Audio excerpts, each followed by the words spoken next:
qu'elles se prennent en main et ne plus attendre d'aide de l'extérieur, vous savez bien que si on arrête de donner la béquille à un oiseau qui ne sait faire que la recevoir, il meurt.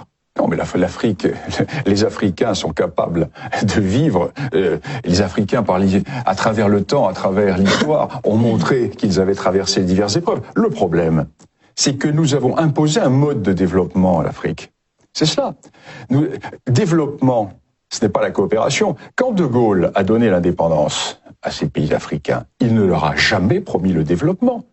Il leur a promis la coopération.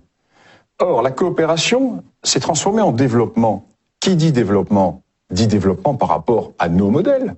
Alors, pendant un certain temps, certains pays, les pays soviétiques, ont voulu proposer les modèles de type socialiste, pendant que nous proposions les modèles de type libéral.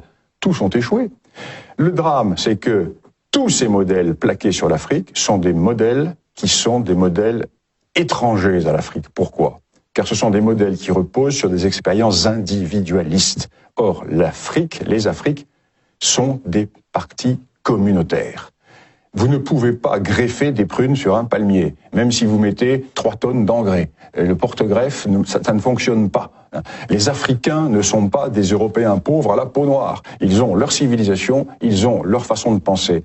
Et ce qui est traumatisant pour l'Afrique, c'est de vouloir les considérer précisément comme des Européens pauvres à la peau noire. Alors, tous les modèles qui ont marché, entre guillemets, chez nous, doivent leur être appliqués.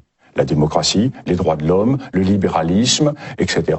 Eh bien, on va à l'échec. Car le problème de l'Afrique, c'est cela. C'est pas l'économie. Ce n'est pas le manque de développement. C'est un problème d'ordre psychologique, sociologique, culturel. Et surtout, un modèle d'arrogance intellectuelle que nous avons avec notre européocentrisme, né dans ce petit cap de l'Europe qui représente géographiquement le 20e de la planète ou le 30e de la planète, peuplé par le 10e de la planète et qui prétend vouloir donner des leçons au monde entier, aussi bien à Poutine qu'aux Chinois qu'aux Africains. Eh bien non.